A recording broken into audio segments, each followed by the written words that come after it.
Hello નમસ્કાર વિદ્યાર્થી મિત્રો, ગુજરાત એજ્યુકેશન યુટ્યુબ ચેનલ પર આપ સર્વનું હાર્દિક સ્વાગત છે। તો વિદ્યાર્થી મિત્રો, આજના વિડીયોની અંદર આપણે વાત કરવાના છે ધોરણ 9 વિષય છે સામાજિક વિજ્ઞાનની અંદર દ્વિતીય પરીક્ષા માટે ખૂબ જ ઉપયોગી એવું વિકાસ પરીક્ષાલક્ષી અસાઇનમેન્ટનું સંપૂર્ણ સોલ્યુશન આપણે આ વિડીયોની અંદર નિહાળવાના છે। તો આ વિડીયોને અંત સુધી જોવાનું ભૂલતા નહીં। બીજું કે ચેનલ પર જો પ્રથમ વખત આવેલા હો તો ચેનલને સબસ્ક્રાઇબ કરજો અને આ વિડીયોની લિંકને તમારા અન્ય મિત્રો સુધી ઝડપથી શેર કરજો। તો વિદ્યાર્થી મિત્રો, આપણે જે વિકાસ પરીક્ષાલક્ષી અસાઇનમેન્ટ 2024નું સંપૂર્ણ સોલ્યુશનવાળી જે પીડીએફ છે એ પીડીએફ જો તમે મેળવવા માંગતા હો તો એ પીડીએફ તમે કેવી રીતે મેળવી શકશો તેની સંપૂર્ણ માહિતી તમને ડિસ્ક્રિપ્શન બોક્સની અંદર આપી દેવામાં આવશે। તો એ સ્ટેપ પ્રમાણે તમે આની પીડીએફ પણ મેળવી શકશો। તો મિત્રો, આજે આપણે વાત કરવાના છે વિભાગ બી કે નીચેના પ્રશ્નોના માગ્યા મુજબ ઉત્તર આપો। કુલ 8 પ્રશ્નો આ વિભાગની અંદર પૂછાશે અને વિકલ્પો તેના આંતરિક રહેશે, એટલે કે પ્રત્યેકના 2 ગુણ છે, એટલે કે 2 ગુણવાળા આપણે પ્રશ્નોનું સોલ્યુશન જોવાના છે। અને તેની અંદર પહેલો જે પ્રશ્ન છે કે પ્રકરણ 1 માંથી છે। એમાં પહેલો પ્રશ્ન છે કે વેલેસ્લીએ સહાયકારી યોજના શા માટે અમલમાં મૂકી? તો જવાબ જોઈએ તો ગવર્નર જનરલ સર જ્હોન શોરે તટસ્થતાની નીતિ અપનાવી હતી। તેના કારણે ભારતમાં ઈસ્ટ ઇન્ડિયા કંપનીની પ્રતિષ્ઠા ઘટી અને તેનો રાજ્ય વિસ્તાર અટકી ગયો। તેના સમયમાં અંગ્રેજોના હરીફ મરાઠાઓ વધારે શક્તિશાળી બન્યા। પરિણામે કંપનીની સર્વોપરિતા નષ્ટ થવાના સંજોગો ઊભા થયા। આથી તટસ્થતાની નીતિનું પાલન કરવું કંપની સરકાર માટે હિતાવહ ન હતું। આથી વેલેસ્લીએ કંપનીની સર્વોપરિતા અને પ્રતિષ્ઠાને પુનઃસ્થાપિત કરવા માટે સહાયકારી યોજના અમલમાં મૂકી હતી। ત્યારબાદ પ્રશ્ન નંબર 2, નિયામક ધારાની મુખ્ય જોગવાઈઓ શી હતી? તો ઉત્તર છે કે ઈસવીસન 1773માં અંગ્રેજ સરકારે પસાર કરેલા નિયામક ધારાની મુખ્ય જોગવાઈઓ નીચે મુજબ હતી। 1. બંગાળના ગવર્નરને ગવર્નર જનરલનું પદ આપવામાં આવ્યું। 2. અંગ્રેજ કંપનીના વ્યાપારી અને રાજકીય હિતો તેમજ પ્રવૃત્તિઓને ગવર્નર જનરલના સીધા અંકુશ નીચે મૂક્યા। 3 છે કે મુંબઈ અને ચેન્નઈના ગવર્નરોને તથા તેમની કાઉન્સિલને ગવર્નર જનરલના સીધા અંકુશ નીચે મૂકવામાં આવ્યા। ત્યારબાદ પ્રશ્ન 3, કારણ આપવાનું છે કે ડેલહાઉસીએ ખાલસા નીતિ અમલમાં મૂકી। તો એનું આપણે કારણ રજૂ કરવાનું છે। તો ડેલહાઉસી ઉગ્ર સામ્રાજ્યવાદી હતો। તે કોઈ પણ ભોગે સમગ્ર ભારતમાં કંપની સરકારના શાસનનો વિસ્તાર કરવા અને અંગ્રેજોની સાર્વભૌમ સત્તા સ્થાપવા ઈચ્છતો હતો। આ હેતુ સિદ્ધ કરવા માટે ડેલહાઉસીએ ખાલસા નીતિ અમલમાં મૂકી હતી। ત્યારબાદ પ્રશ્ન નંબર 4, પ્લાસીનું યુદ્ધ ક્યારે અને કોની વચ્ચે થયું? તેનું પરિણામ શું આવ્યું? તો પ્લાસીનું યુદ્ધ ઈસવીસન 1757માં બંગાળના નવાબ સિરાજ ઉદ દૌલા અને અંગ્રેજો વચ્ચે થયું અને આ યુદ્ધમાં અંગ્રેજોની જીત થઈ હતી। ત્યારબાદ પ્રશ્ન 5, યુરોપિયન પ્રજાને પૂર્વના દેશોમાંથી મળતી ચીજવસ્તુઓ સાથી બંધ થઈ? તો ઈસવીસન 1453માં તુર્ક મુસ્લિમોએ આંતરરાષ્ટ્રીય વ્યાપારી મથક કોન્સ્ટેન્ટિનોપલ જીતી લીધું। પરિણામે યુરોપ અને પૂર્વના દેશો વચ્ચેના વેપારનો માર્ગ બંધ થયો અને યુરોપિયન પ્રજાને પૂર્વના દેશોમાંથી મળતી ચીજવસ્તુઓ બંધ થઈ। ત્યારબાદ પ્રકરણ 4 છે। એમાં પહેલો પ્રશ્ન કે બંગાળના ભાગલા ક્યારે અને કોણે પાડ્યા, શા માટે પાડ્યા? તો વિશાળ બંગાળ પ્રાંતમાં વહીવટી કાર્યક્ષમતા લાવવાના બહાના હેઠળ ઈસવીસન 1905માં તે સમયના વાઇસરોય કર્ઝને બંગાળના પૂર્વ બંગાળ અને પશ્ચિમ બંગાળ એમ 2 ભાગલા પાડ્યા। આની પાછળ કર્ઝનનો ઈરાદો સમગ્ર ભારતમાં સૌથી વધારે જાગૃત બંગાળી પ્રજાની હિન્દુ અને મુસ્લિમ પ્રજાની કોમી એકતા તોડવાનો હતો. ત્યારબાદ પ્રશ્ન નંબર 2, એમાં કારણ આપવાનું છે કે ઈસવીસન 1905 વાઇસરોય કર્ઝને બંગાળના ભાગલા પાડ્યા. કેમ પાડ્યા? તો અંગ્રેજ શાસન દરમિયાન બંગાળ ભારતનો સૌથી મોટો પ્રાંત હતો, તેથી તેનો વહીવટ કરવો ખૂબ મુશ્કેલ બન્યો હતો. તે સમયના વાઇસરોય કર્ઝને વહીવટી કાર્યક્ષમતા લાવવાના બહાના હેઠળ બંગાળની પ્રજાની હિન્દુ અને મુસ્લિમ પ્રજાની એકતા તોડી પાડવા અને વધતી જતી રાષ્ટ્રીય ચેતનાના જુવાળને રોકવા માંગતો હતો. આથી તેને ઈસવીસન 1905 બંગાળના 2 ભાગલા પાડ્યા. એક પૂર્વ બંગાળ જેની રાજધાની ઢાકા અને બીજું પશ્ચિમ બંગાળ જેની રાજધાની કોલકાતા હતી. ત્યારબાદ પ્રશ્ન 3, અસહકારનું આંદોલન 1920 અને 1922 શા માટે મોકૂફ રાખવામાં આવ્યું? તો ગાંધીજી બ્રિટિશ સરકાર સામે અહિંસક આંદોલન ચલાવવાના આગ્રહી હતા. 5 ફેબ્રુઆરી 1922ના રોજ ઉત્તર પ્રદેશના ગોરખપુર જિલ્લાના ચૌરી ચોરા ગામના લોકો હિંસાને માર્ગે વળ્યા. તેમણે પોલીસ ચોકીમાં ભરાયેલા 21 પોલીસોને જીવતા સળગાવી દીધા. આંદોલનમાં હિંસા થતાં ગાંધીજીને ખૂબ દુઃખ થયું. અહિંસક લડત માટે લોકો હજુ તૈયાર નથી એમ તેમને લાગ્યું. આથી તેમને અસહકારનું આંદોલન મોકૂફ રાખ્યું હતું. ત્યારબાદ પ્રશ્ન 4, રોલેટ એક્ટની મુખ્ય 2 જોગવાઈઓ કઈ હતી?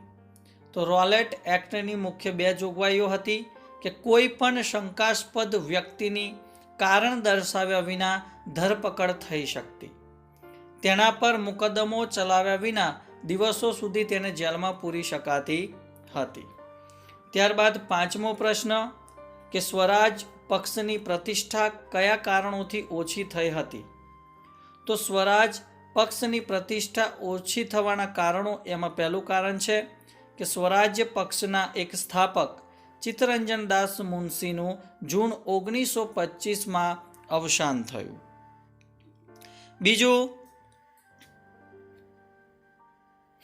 કે સ્વરાજ્ય પક્ષના કેટલાક સભ્યોએ અંગ્રેજ સરકારને સહકાર આપવાની નીતિ અપનાવી. અને ત્રીજું, પક્ષના કેટલાક સભ્યોએ નેશનલ પાર્ટી નામનો નવો પક્ષ સ્થાપ્યો હતો. ત્યારબાદ પ્રકરણ 5 આધારિત પ્રશ્ન, એમાં પહેલો પ્રશ્ન છે કે ભારતમાં સાયમન કમિશનનો કેવો વિરોધ થયો?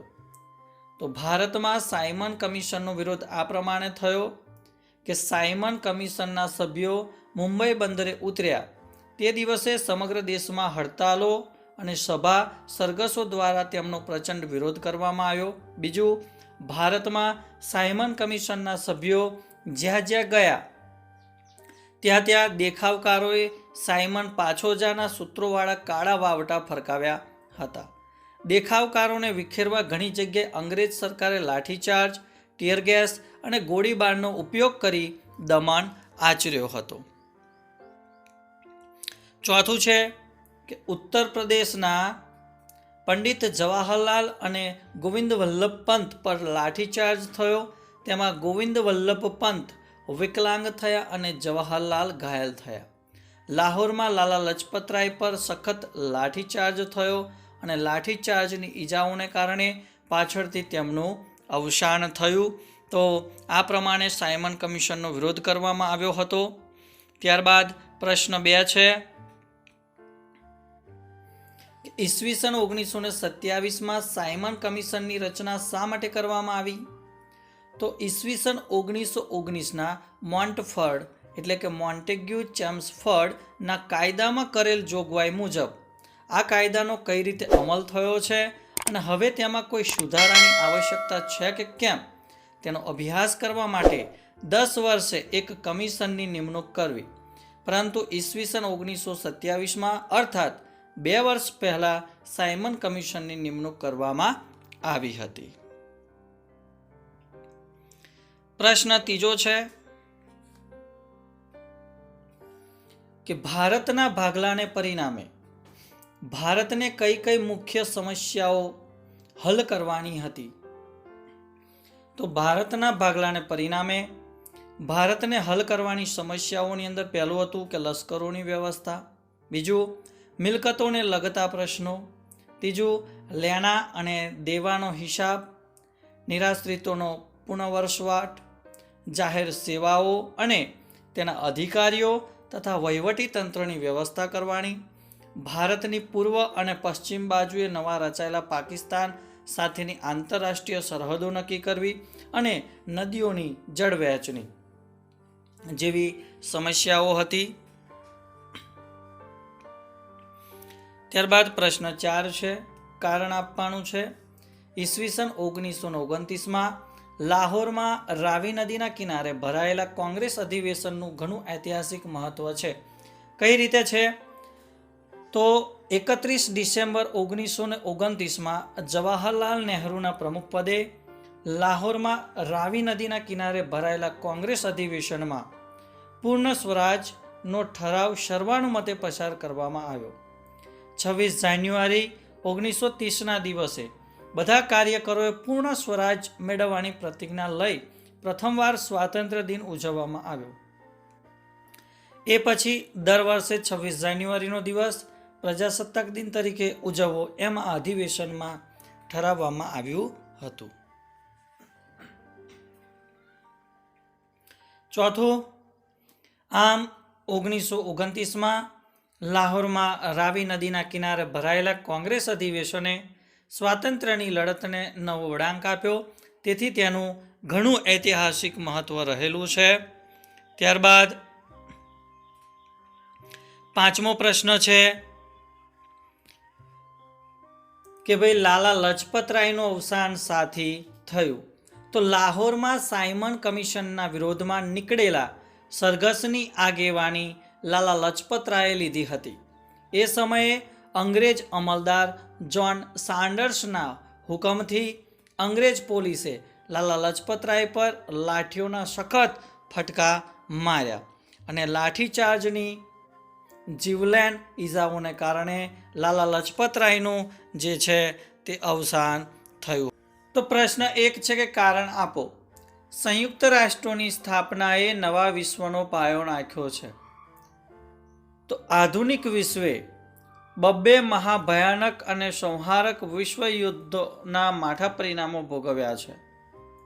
આવા યુદ્ધોની યાતનાથી ભાવિ પ્રજાને બચાવવા ઈસવીસન 1945માં જગતના 50 દેશોએ વિશ્વ સંસ્થા સંયુક્ત રાષ્ટ્રોની સ્થાપના કરી છે.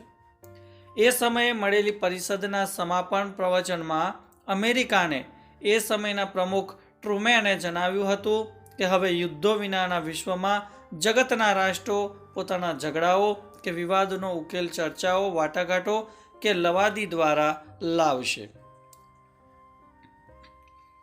તેમના મતે સંયુક્ત રાષ્ટ્રોની સ્થાપનાએ યુદ્ધો વિનાના નવા વિશ્વનો પાયો નાખ્યો છે. ત્યારબાદ પ્રશ્ન નંબર 2, બિન જોડાણની નીતિનો અર્થ સમજાવો. તો દ્વિતીય વિશ્વયુદ્ધ પછી જગતમાં અમેરિકા તરફી લોકશાહી દેશોનું સત્તા જૂથ અને લશ્કરી જૂથ તથા સોવિયત યુનિયન તરફી સામ્યવાદી સત્તા જૂથ અને લશ્કરી જૂથ એમ પરસ્પર વિરોધી મહાસત્તાઓ અને લશ્કરી જૂથો અસ્તિત્વમાં આવ્યા. એશિયા અને આફ્રિકાના નવા સ્વતંત્ર થયેલા દેશોએ પોતાની સ્વતંત્રતા તેમજ અન્ય રાષ્ટ્રીય હિતોની સુરક્ષા માટે આમાંના કોઈ પણ સત્તા જૂથ કે લશ્કરી જૂથમાં જોડાવાને બદલે એ જૂથોથી સમાન અંતર રાખીને તટસ્થ રહેવાનો નિર્ણય કર્યો.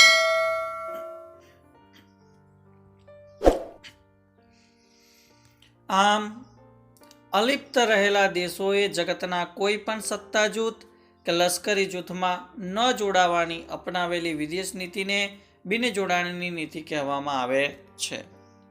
ત્યારબાદ પ્રશ્ન 3, દ્વિતીય વિશ્વયુદ્ધ પછી મહાસત્તાઓ વચ્ચેના સંબંધો સાથી તણાવપૂર્ણ બન્યા. તો દ્વિતીય વિશ્વયુદ્ધ પછી અસ્તિત્વમાં આવેલી પરસ્પર વિરોધી વિચારસરણીવાળા 2 મહાસત્તાઓ અમેરિકા અને સોવિયત યુનિયન વચ્ચે સમગ્ર વિશ્વ પર પ્રભુત્વ સ્થાપવાની તીવ્ર સ્પર્ધા શરૂ થઈ. પરસ્પરની શંકા, કુશંકા અને અવિશ્વાસમાંથી જન્મેલા ભયને કારણે બંને મહાસત્તાઓએ પોતપોતાના લશ્કરી જૂથો બનાવ્યા. વિશ્વના મોટાભાગના દેશો એક યા બીજા લશ્કરી જૂથમાં જોડાયા. વિશ્વના 2 સત્તા જૂથો અને લશ્કરી જૂથોમાં વહેંચાઈ ગયું. સત્તાનું અમેરિકા અને રશિયા આ 2 ધ્રુવોમાં કેન્દ્રીકરણ થયું. દ્વિતીય વિશ્વયુદ્ધના અંતે જગતમાં એકલું અમેરિકા જ અણુબોમ્બ જેવું વિનાશકારી શસ્ત્ર ધરાવતું હતું. પરંતુ ઈસવીસન 1949માં સોવિયત યુનિયને સફળ અણુ અખતરો કરી પોતાની તાકાતનું પ્રદર્શન કર્યું. અરસપરસના ઈરાદાઓ માટે ભારે શંકા, કુશંકા અને અવિશ્વાસને કારણે બંને મહાસત્તાઓ વચ્ચે મહાવિનાશકારી શસ્ત્રોના ઉત્પાદનની તીવ્ર હરીફાઈ શરૂ થઈ અને ઉપયુક્ત કારણોને લીધે બીજા વિશ્વયુદ્ધ પછી મહાસત્તાઓ વચ્ચેના સંબંધો તણાવપૂર્ણ બન્યા. ત્યારબાદ પ્રશ્ન 4. પંડિત જવાહરલાલ નહેરુ બિનજોડાણની નીતિ વિશે શું માનતા હતા? તો ભારતના પ્રથમ વડાપ્રધાન પંડિત જવાહરલાલ નહેરુ બિનજોડાણની નીતિના પ્રખર હિમાયતી હતા.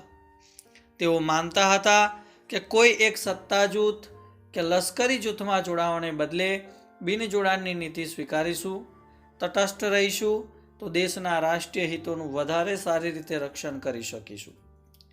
ભારત માનતું હતું કે વિશ્વના દેશોનું આવા 2 હરીફ જૂથોમાં વિભાજન વિશ્વ શાંતિ અને આંતરરાષ્ટ્રીય સહકાર માટે ખતરારૂપ છે. ત્યારબાદ પ્રશ્ન 5મો કે પરમાણુ બિન પ્રસાર સંધિ એટલે શું?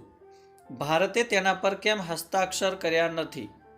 તો જગતની પરમાણુ સત્તાઓએ પરમાણુ શસ્ત્રો અને પ્રક્ષેપાસ્ત્રોનો ફેલાવો જગતના અન્ય દેશોમાં થતો અટકાવવા માટે ઘડેલી સંધિ પરમાણુ બિન પ્રસાર સંધિ તરીકે ઓળખાય છે. પરમાણુ બિન પ્રસાર સંધિ પરમાણુ શસ્ત્રો અને પ્રક્ષેપાસ્ત્રો ધરાવતા મુખ્યત્વે અમેરિકા અને સોવિયત યુનિયન દેશો પર કોઈ નિયંત્રણ મુકતી નથી. તેઓ તેમના એ શસ્ત્રોમાં વધારો કરી શકે છે, પરંતુ એ શસ્ત્રોના ઉત્પાદન પર તેઓ અન્ય દેશો પર કડક નિયંત્રણો મૂકે છે. આમ આ સંધિ સંપૂર્ણ ભેદભાવયુક્ત અને ભારતના રાષ્ટ્રીય હિતોની વિરોધી હોવાથી ભારતે તેની પર હસ્તાક્ષર કર્યા નથી.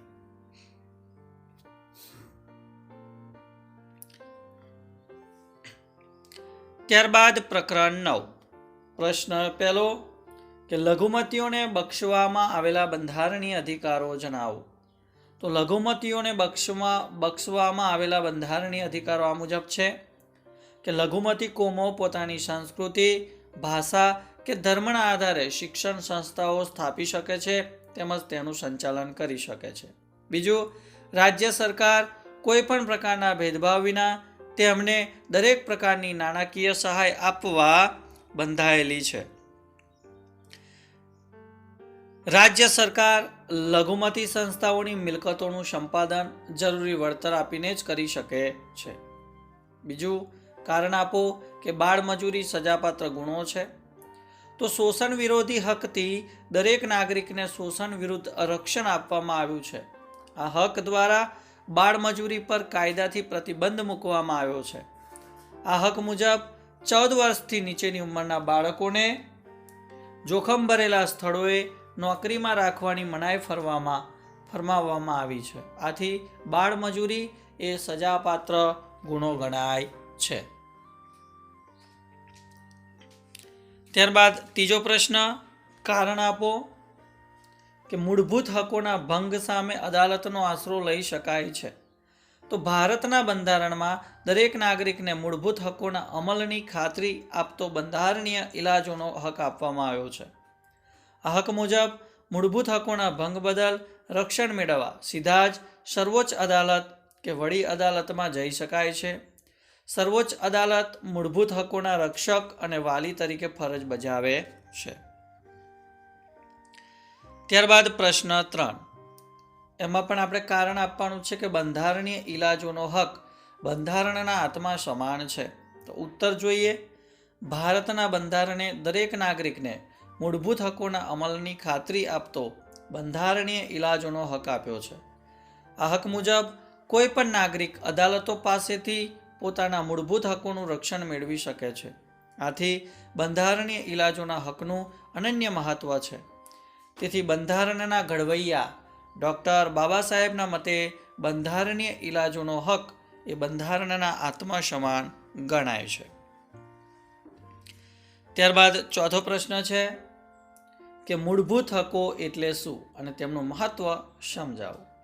તો મૂળભૂત હકો એટલે નાગરિકના વ્યક્તિત્વના સર્વતોમુખી વિકાસ માટે મળવી જોઈતી અમુક ચોક્કસ અનુકૂળતાઓ. મૂળભૂત હકો એ દરેક નાગરિકની મહામૂલી પૂંજી અને શક્તિ છે. તેમના દ્વારા નાગરિક સર્વાંગી પ્રગતિ અને વ્યક્તિત્વનો વિકાસ સાધી શકે છે. સરળ, સ્વસ્થ, સમજદારીભર્યું અને સમૃદ્ધ જીવન જીવવા માટે મૂળભૂત હકો અનિવાર્ય છે. નાગરિકના મૂળભૂત હકોનું રક્ષણ એ બીજી રીતે લોકશાહીનું જ રક્ષણ છે. જે સરકાર નાગરિકોને પાયાના હકો ગણાતા મૂળભૂત હકો આપે છે તેને લોકશાહી સરકાર કહી શકાય. આમ મૂળભૂત હકોમાં લોકશાહીની ભાવના રહેલી હોવાથી તેમનું અસાધારણ મહત્વ છે. ત્યારબાદ પ્રકરણ 14. એની અંદર પહેલો પ્રશ્ન છે કે સંકલ્પના સમજાવો. એમાં પહેલું છે નિક્ષેપણ. તો નદી, હિમનદી, પવન, દરિયાના મોજા જેવા ઘસારાના પરિબળો દ્વારા થતો કાપ માટીનો પથરાટ એને નિક્ષેપણ કહેવાય છે. પૂરના મેદાનો, નદી વચ્ચેના ટાપુઓ, નદીના મુખ ત્રિકોણ પ્રદેશો એટલે કે ડેલ્ટા વગેરે ઘણા ભૂમિ સ્વરૂપો નિક્ષેપણથી રચાય છે. બીજું છે બાંગર. તો તરાઈની દક્ષિણે નદીઓના જૂના કાપનો થર બાંગર કહેવાય છે. કાપના નિરંતર થતા જમાવને કારણે તે નવા પૂરના મેદાનોથી થોડી ઊંચાઈએ આવેલા પગથિયા સમાન દેખાય છે. પ્રશ્ન બીજો છે, એમાં આપણે કારણ આપવાનું છે કે દખ્ખણના ઉચ્ચ પ્રદેશની નદીઓ બંગાળાની ખાડીને મળે છે. તો દખ્ખણનો ઉચ્ચ પ્રદેશ પૂર્વ કરતાં પશ્ચિમ બાજુએ વધારે ઊંચો છે. તેથી ત્યાંનો ઢોળાવ પશ્ચિમથી પૂર્વ તરફનો છે. તેને લીધે દખ્ખણના ઉચ્ચ પ્રદેશની નદીઓ ઢોળાવ તરફથી પૂર્વ દિશામાં વહીને બંગાળની ખાડીને મળે છે. ત્યારબાદ પ્રશ્ન 3 કે જમીન નિર્માણની પ્રક્રિયા વિશે જણાવો. તો તાપમાનમાં મોટા ફેરફારો, વરસાદ, હિમ, હવા, વનસ્પતિ, જીવજંતુઓ વગેરે પરિબળોની અસરથી ખડકોનું ખવાન થાય છે. તેનાથી ખડકોની ઉપરની સપાટીનો ભૂકો બની ભૂમિ આવરણ રચાય છે. તેમાં ખડકોના ટુકડા, કાંકરા, માટી, રજ વગેરે હોય છે જે રેગોલિથ કહેવાય છે. તેમાં જૈવિક દ્રવ્યો, હવા અને પાણી ભળીને જમીન બને છે.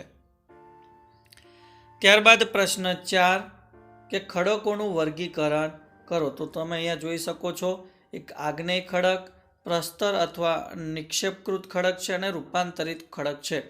તો આગ્નેય ખડકની વાત કરીએ તો એમાં આંતરિક અને બાહ્ય એવા ભાગ પડે છે. આંતરિકની અંદર અંતસ્થ એટલે કે પાતાલીય અને મધ્યસ્થ આવે. બાહ્યની અંદર જ્વાળામુખીય ખડક આવશે. પ્રસ્તર અથવા નિક્ષેપકૃતની અંદર જોઈએ તો ખડક પદાર્થ નિર્મિત માટીના, રેતીના અને કોગ્લોમરેટ આવે છે. રાસાયણિક પદાર્થ નિર્મિત કેટલાક ખડક છે અને સેન્દ્રિય પદાર્થ નિર્મિત કેટલાક ખડકોની અંદર ચૂનાના ખડક અને કાર્બનયુક્ત ખડકો આવે છે. ત્યારબાદ રૂપાંતરિત ખડકોની અંદર સ્થાનિક રૂપાંતરિત ખડક અને પ્રાદેશિક રૂપાંતરિત ખડક. તો આ પ્રમાણે ખડકોનું વર્ગીકરણ કરી શકાય છે. ત્યારબાદ પ્રશ્ન 5મો છે કે ખનિજોનું વર્ગીકરણ કરો. તો એની અંદર પહેલું છે ધાતુમય ખનિજો, જેની અંદર કિંમતી ધાતુમય ખનિજો સોનું, રૂપું એટલે કે ચાંદી અને પ્લેટિનમ છે. હલકી ધાતુમય ખનિજોની અંદર મેગ્નેશિયમ, બોક્સાઇટ અને ટિટાનિયમ વગેરે છે. સામાન્ય ઉપયોગમાં લેવાતી ખનિજોની અંદર લોખંડ, તાંબુ, સીસુ, જસત, કલાઈ અને નિકલ વગેરે છે. જ્યારે મિશ્ર ધાતુના રૂપે વપરાતી ખનિજોની અંદર ક્રોમિયમ, મેંગનીઝ, ટંગસ્ટન અને વેનેડિયમ છે. બીજું આવે છે અધાતુમય ખનિજો. તો એની અંદર ચૂનાના પથ્થર, ચોક, એસ્બેસ્ટોસ, અબરક, ફ્લોરસ્પાર, જીપ્સમ એટલે કે ચિરોડી, ગંધક અને હીરા વગેરે. અને ત્રીજા નંબર પર છે સંચાલન શક્તિ માટે ઉપયોગમાં લેવાતા ખનિજો. એની અંદર કોલસો છે, ખનિજ તેલ છે, કુદરતી વાયુ છે, યુરેનિયમ છે અને થોરિયમ છે. તો પ્રશ્ન પહેલો છે કે નર્મદા બેસિન વિશે જણાવો. ઉત્તર જોઈએ. નર્મદા નદી અમરકંટક પાસેથી નીકળી મધ્યપ્રદેશમાં એક ફાટ ખીણમાં વહીને ઉદ્ગમથી લગભગ 1312 કિમી દૂર આવેલા અરબ સાગરને મળે છે. તેના પહોળા મુખમાં લાંબે સુધી દરિયાનું પાણી જાય છે. નર્મદાનું બેસિન મધ્યપ્રદેશ અને ગુજરાત પૂરતું સીમિત છે. નર્મદા નદી મધ્યપ્રદેશમાં જબલપુર પાસે આવેલા ભેડાઘાટના સંગેમરમર એટલે કે આરસના ખડકાળ પ્રદેશમાંથી વહે છે. અહીં નર્મદાનો ઢોળાવ ઘણો તીવ્ર હોવાથી ધુઆધાર નામના ધોધની રચના થઈ છે. નર્મદાની ઘણી શાખા નદીઓ છે, જેમાંની કોઈ 200 કિમીથી વધુ લાંબી નથી. મોટાભાગની નદીઓ નર્મદા અને કાટખૂણે મળે છે. નર્મદા અને તેની પ્રશાખાઓ મધ્યપ્રદેશમાં આયતાકાર જળ પરિવહન પ્રણાલી બનાવે છે. ત્યારબાદ પ્રશ્ન 2 કે કૃષ્ણા અને કાવેરી બેસિનની વિસ્તૃત માહિતી આપો. તો શરૂઆતની અંદર આપણે કૃષ્ણા બેસિનની વાત કરીએ તો કૃષ્ણા નદી પશ્ચિમ ઘાટમાં મહાબળેશ્વર પાસેથી નીકળી મહારાષ્ટ્ર, કર્ણાટક અને આંધ્રપ્રદેશમાં થઈને બંગાળાની ખાડીને મળે છે. તેની લંબાઈ આશરે 1400 કિલોમીટર છે. કોયના, ઘાટપ્રભા, ભીમા, ત્યારબાદ તુંગભદ્રા, મુસી વગેરે તેની શાખા નદીઓ છે.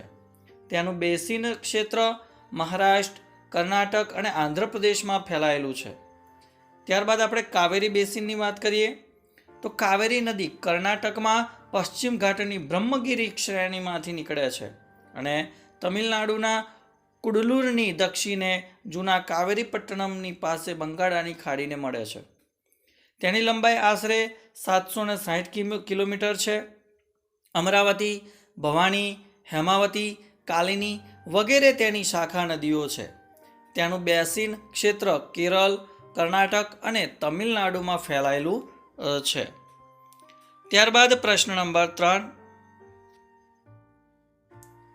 જળ પ્રદૂષણ અટકાવવાના ઉપાયો જણાવો. તો જવાબ જળ પ્રદૂષણ અટકાવવાના ઉપાયોમાં પહેલો ઉપાય છે કે જળ પ્રદૂષણ અટકાવવા માટે બનાવેલા નિયમોનું કડકપણે પાલન કરાવવું. બીજું, રાષ્ટ્રીય નદી સંરક્ષણ યોજના એટલે કે NRCP દ્વારા જળ શુદ્ધિકરણ માટે બનાવેલા કાર્યક્રમોનો અમલ કરવો. ઔદ્યોગિક એકમો પોતાનું દૂષિત પાણી નદીઓમાં ન ઠાલવે તે માટેના કડક કાયદા બનાવવા. ઉદ્યોગો દૂષિત પાણીને નદીઓમાં છોડતા પહેલાં તેની પર જરૂરી શુદ્ધિકરણની પ્રક્રિયા કરે, જેથી રાસાયણિક જળમાં રહેલા હાનિકારક તત્વો નાબૂદ થાય. દૂષિત પાણીને શુદ્ધ કર્યા પછી જ તેનો નદીઓમાં નિકાલ કરી શકાય એવા સરકારી કાયદા બનાવવા અને તેનો ચુસ્તપણે અમલ કરાવવો. બધા નાગરિકોએ નદીનું પાણી ચોખ્ખું રહે તે માટે ઘરનો કચરો નદીના પાણીમાં ન ભળે તેની પણ તેઓએ કાળજી રાખવી જોઈએ. ત્યારબાદ પ્રશ્ન નંબર 4 કે નદીઓનું આર્થિક મહત્વ જણાવો. તો નદીઓનું જળ કુદરતી સંસાધન છે. નદીઓના જળે માનવીની આર્થિક જરૂરિયાતો પૂરી પાડી છે. ખેતી અને ઉદ્યોગોનો વિકાસ નદીઓને આભારી છે. વિશ્વની પ્રાચીન સંસ્કૃતિઓનો ઉદ્ભવ અને વિકાસ નદી તટે જ થયો હતો. ભારતના અનેક મોટા શહેરો નદી કિનારે વિકાસ પામ્યા છે. દાખલા તરીકે દિલ્હી, કોલકાતા, અમદાવાદ, સુરત અને ભરૂચ વગેરે.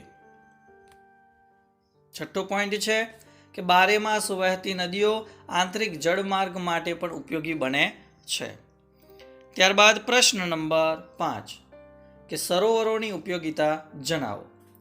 તો ભારતના કેટલાક સરોવરો નદીઓના ઉદ્ભવ સ્થાન છે. જેમ કે અમરકંટક સરોવરમાંથી નર્મદા નદી નીકળે છે. વધારે વરસાદવાળા વિસ્તારોમાં આવેલા સરોવરોમાં વધુ પાણી એકઠું કરી તેનો ઉપયોગ સિંચાઈમાં, પીવામાં, ઘર વપરાશમાં તેમજ મત્સ્ય ઉદ્યોગ માટે પણ કરી શકાય છે. સરોવરોના પાણી દુષ્કાળ વખતે ઉપયોગમાં આવે છે. નદીઓ પર મોટા બંધો બાંધી બનાવેલા સરોવરોનું પાણી સિંચાઈ, જળ વિદ્યુતનું ઉત્પાદન તથા મત્સ્ય ઉદ્યોગ માટે ઉપયોગમાં આવે છે. ઘણા સરોવરો કુદરતી સૌંદર્યમાં વધારો કરતા હોય છે, તેથી એ સરોવરોને સહેલગાહ કે પ્રવાસન સ્થળો તરીકે પણ વિકસાવી શકાય છે. ત્યારબાદ વાત કરીએ પ્રકરણ 16 આધારિત પ્રશ્ન. એમાં પહેલો પ્રશ્ન છે કે કયા કારણસર ગુજરાતમાં ઓછો વરસાદ પડે છે? તો ગુજરાતમાં અરબ સાગર પરથી વાતા નૈઋત્યના મોસમી પવનોની એક શાખા વરસાદ લાવે છે. આ શાખાના પવનો નબળા હોય છે અને તેમાં ભેજનું પ્રમાણ પણ ઓછું હોય છે. વળી ગુજરાતના આ ભાગમાં કોઈ ઊંચા પહાડો કે ગીચ જંગલો નથી, તેથી આ પવનોમાં રહેલા ભેજનું ઘનીભવન થવાની શક્યતા ઓછી રહે છે. તેથી ગુજરાતમાં વરસાદ ઓછો પડે છે. ત્યારબાદ પ્રશ્ન નંબર 2, ભૌગોલિક કારણ આપવાનું છે કે શિયાળામાં કેટલીક વાર રાજસ્થાન અને ગુજરાતમાં ઠંડીનું મોજું ફરી વળે છે. તો હિમાલયમાં શિયાળામાં કેટલીક વાર હિમવર્ષા થાય છે, ત્યારે ત્યાંથી ભારતમાં પવનોની દિશા ઉત્તરથી દક્ષિણ તરફની હોય છે. આથી હિમાલયની ઠંડી અને ભારે હવા દક્ષિણ તરફ ધસી આવે છે. તેની અસર નીચે ઉત્તર ભારતમાં તેમજ રાજસ્થાન અને ગુજરાતમાં પણ ઠંડીનું મોજું ફરી વળે છે અને તાપમાન એકાએક નીચું ઉતરી જાય છે. તો કેટલાક ભાગોમાં હિમ પડતા કપાસ જેવા પાકને નુકસાન પણ થાય છે. ત્યારબાદ પ્રશ્ન નંબર 3 જોઈએ કે વાત વિમુખ ઢોળાવ વિશે સમજ આપો. તો પહાડના વાતાભિમુખ ઢોળાવની ઉલટ બાજુએ આવેલા ઢોળાવ વાત વિમુખ ઢોળાવ કહેવાય છે. નૈઋત્યના મોસમી પવનોના સંદર્ભમાં પશ્ચિમ ઘાટના પૂર્વ તરફના ઢોળાવો અને હિમાલયના ઉત્તર ઢોળાવો વાત વિમુખ ઢોળાવો ગણાય છે. પ્રશ્ન નંબર 4, કોરોમંડલ કિનારે શિયાળામાં વરસાદ સાથી પડે છે. તો ભારતમાં શિયાળામાં ઈશાનના મોસમી પવનો વાય છે. આ પવનો દેશના મોટા ભાગમાં જમીન પરથી વાતા હોવાથી સામાન્ય રીતે સૂકા હોય છે અને સામાન્ય રીતે તે વરસાદ લાવતા નથી. પરંતુ કોરોમંડલ કિનારે વાતા ઈશાનના પવનો બંગાળાની ખાડી પર થઈને આવતા હોવાથી તેઓ ભેજવાળા હોય છે, તેથી તે કોરોમંડલ કિનારે વધુ વરસાદ આપે છે. આમ કોરોમંડલ કિનારે શિયાળામાં પણ વરસાદ પડે છે.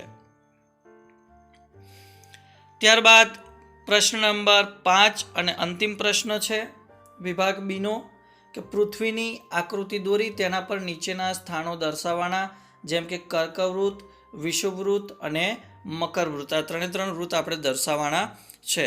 તો વિદ્યાર્થી મિત્રો, તમે અહીંયા જોઈ પણ શકો છો કે આપણે પૃથ્વીનો ગોળો અહીંયા દોરેલો છે અને અહીંયા જે તમે જોઈ શકો છો ભાઈ કર્કવૃત છે, અહીંયા વિષુવવૃત છે 0° ત્યારબાદ અહીંયા મકરવૃત છે. તો વિદ્યાર્થી મિત્રો, આ વિડીયોની અંદર આપણે વિભાગ બીનું સંપૂર્ણ સોલ્યુશન નિહાળ્યું. તો ચોક્કસથી તમને આ વિડીયો ગમ્યો જશે તો વિડીયોને લાઇક કરજો, શેર કરજો અને ચેનલ પર જો પ્રથમ વખત આવેલા હો તો ચેનલને સબસ્ક્રાઈબ કરી બાજુમાં આપેલ બેલને પ્રેસ કરી દેજો, જેથી આવનાર તમામ નવા વિડીયોની નોટિફિકેશન સૌપ્રથમ તમારા સુધી પહોંચતી રહે. તો વિભાગ સીના સંપૂર્ણ સોલ્યુશન સાથે નેક્સ્ટ વિડીયોની અંદર મળીશું. ત્યાં સુધી જય હિન્દ, જય ભારત.